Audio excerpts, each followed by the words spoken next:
to be Sagittarius. There's Andrew. He's got some powerful thighs, mate. Believe me. But it's true, and I will show you.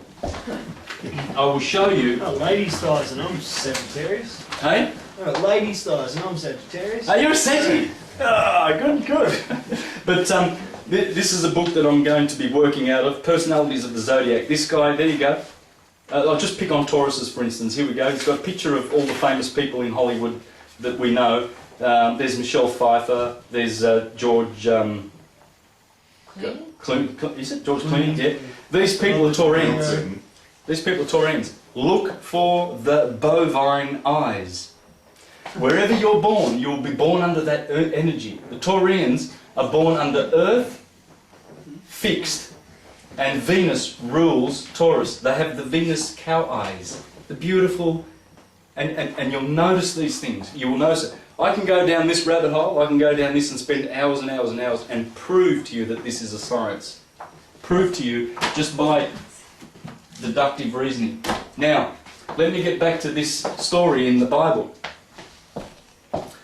When the sun is married with the moon, and by the way, there's always the sun, there's always a hero. He's got 12 disciples and he's got this one naughty girl, King Arthur and his 12 knights, and a certain Guinevere who was a questionable type, Jacob and his 12 sons, and one daughter called Dinah who was questionable. She was always running off to Shechem and she got raped one day. There's always Mary Magdalene, 12 disciples and one woman. It's the moon. It's the moon, and she gets her extra sex she gets 13. Yeah, she's a... So when the sun climbs that holy mountain, his eyes are toward Jerusalem. This is Jerusalem. How do I know? Because in Gemini there are two stars. One's called Asinellus Borealis, and one's called Asinellus Australis. This is the southern donkey. This is the northern donkey. Jesus always rides processionally into Jerusalem on a donkey and a colt. Have you ever wondered why Jesus would have a donkey and a colt and he's riding into Jerusalem and they're all singing, oh, the Son of David, the Son of David, and they've got their palm branches in their hands? This is the sun in procession coming to the most glorious day of the year, the longest day of the year, on two donkeys. When the sun is born on the 25th of December, there are three wise men, and the star Sirius is somewhere here, and they're pointing to the beehive, because it's also called the manger. The three wise men follow the star in the east until it stops directly above the house where the sun is born. This is where the sun is born. The sun is born in the sign of Capricorn, the 25th of December. Capricorn is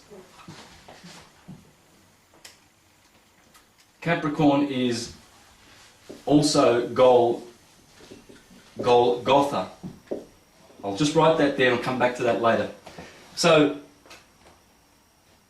the sun on the 25th of December, Virgo is on the western horizon. At midnight, between the 24th of December and the 25th, at midnight, when the day crosses over from the 24th to the 25th, look above, you'll see the manger. The sun is born in a manger, in a cave, because Capricorn is the cave of Augeas. The cave. The name for Capricorn is the cave. It's the cave. Okay, check it out. Do your study. Find out the origins of this. Jesus is born in a manger. He's born in a cave, and the three wise men. This is Orion's belt. The three wise men at Orion's belt. This is Sirius, and they follow the star of the east until it stops over the house where the sun is born. And the sun is born of a virgin, because if you look west, you'll see, if you look west on the 25th of midnight, there's the virgin, there's the three stars, they're pointing to the manger where Jesus is born, directly below in the sign of Capricorn. Try and get all this, because this is how it works. This is the story. This is the one and only story. So from here to here, the Jesus ministry is all good. Everything's great. He's found he's crossed the Jordan, the Nile, and he's found his first two disciples, Peter and James. And he said, "Come, follow me." Everything's great. You know, here he is at the marriage at Cana. That happens here, the marriage of Cana. That's the marriage of the Lamb. It's all disguised in the Bible. So everything's good. From this point on, everything's bad.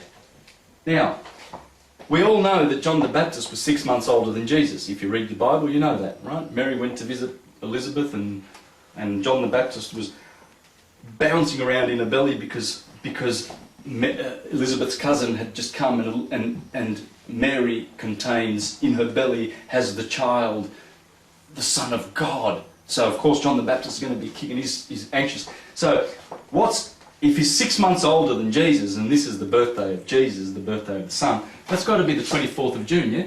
Here's the 21st of June.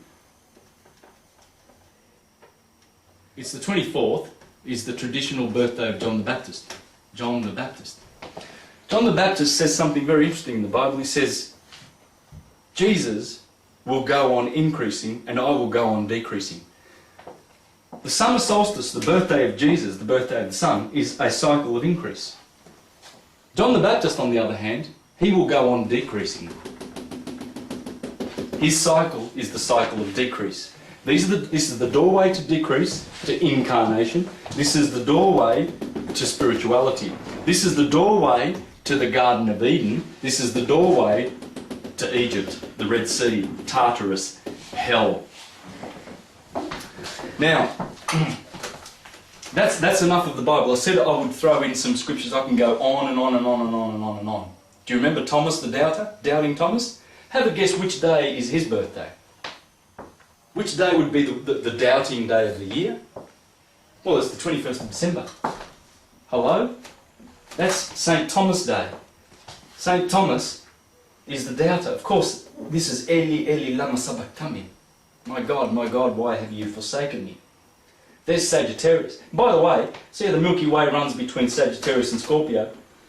The arrow of Sagittarius, that's what Sagittarius looks like, and the stinger of Scorpio are pointing to the very, very, very hub, dead centre of our Milky Way galaxy. And there it is. It runs through that constellation. How's that? Any questions? Throw some questions. That'll be good.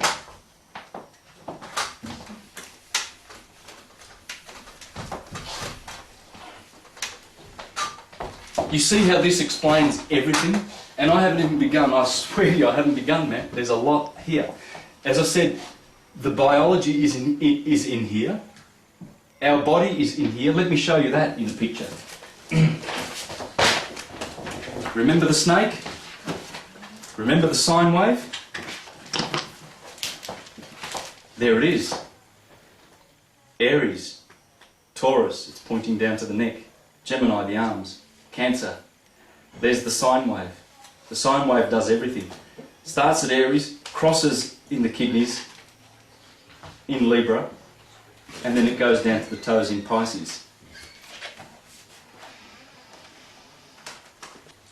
See, when we look at the Bible scriptures that coordinate perfectly with all of this, the Bible is poetry. That's all it is. It's just poetry dealing with the sun. It's the holy science. Why the holy science? Well, let's get this fact established. Helios is the sun, El. In Hebrew, they have Beth-El. Beth-El means the house of the sun. This is Bethel. This is the solstice Bethel. This is Mitzpah. This is Gilgal. And Gilgal,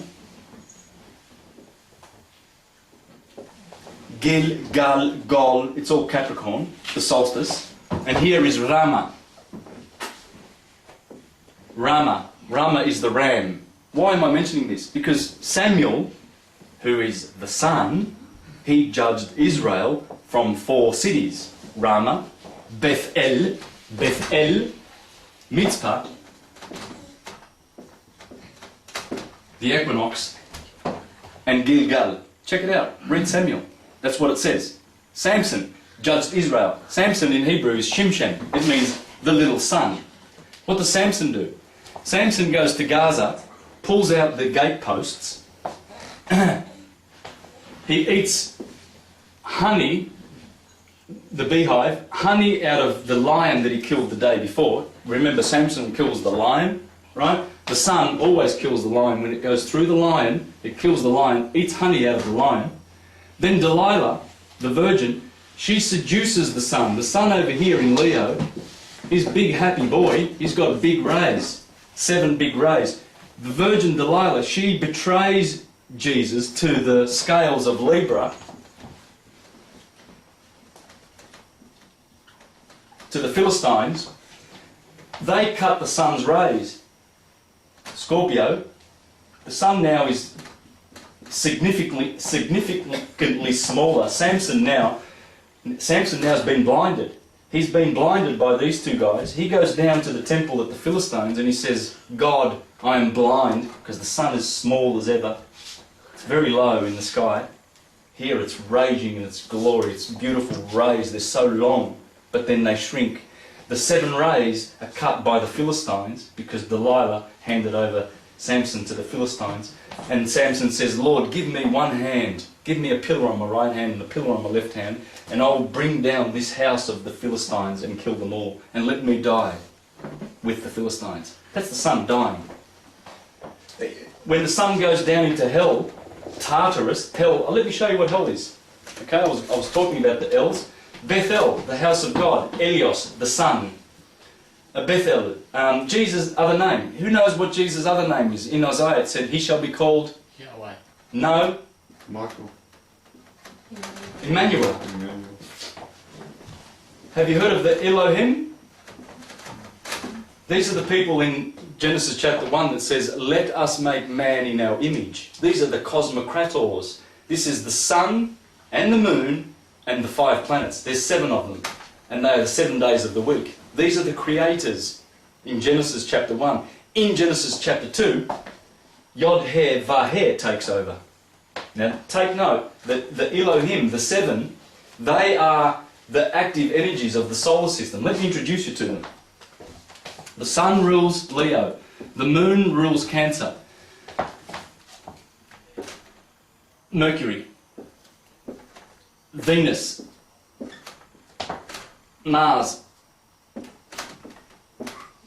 Jupiter, Saturn. That's how it works. That's the 7. I'm going to finish off with that. I've got a little bit more to go. I'm going to finish off with the 7. Remind me to finish off with that because it tidies it all up. This is Unit 1, by the way. This is a crash course in Unit 1. I'm telling you, man, I can. There's so much information to go, and it all comes from this. This is the hidden manna. This is the hidden knowledge. You do not know how to think until you get this knowledge. I'm telling you, believe me, you cannot think. This is the blueprint. It's the key. It's the understanding of all things, and they've been trying to hide this for so long. As I said to you, Marcus Manilius called it the holy science when he opened his beautiful poem. He also called it the noble science, the cycle of necessity. And in the Bible, it's called the Maseroth. It's there clear as day. The Elohim. What else do we get from that? El. Let's see what else we get. Angel. Elder in the congregation. It's all from the stars, man. It's all from those stars. The Bible, all of it. It all comes from the stars. How about this one? And Baal. Minister. Minister's the moon. That's the star. Pastor. The minister and pastor is the same thing. We go to the minister to learn about the moon and the sun. The elder, he is the elite one in the congregation. We go the altar. Baal or Allah. Baal, they say in Arabic. Allah. Okay? El. The Hebrews say El, angel, they say Al. Elios is also holy. Remember I said holy. The Holy Sun. Have you seen those halos around those people?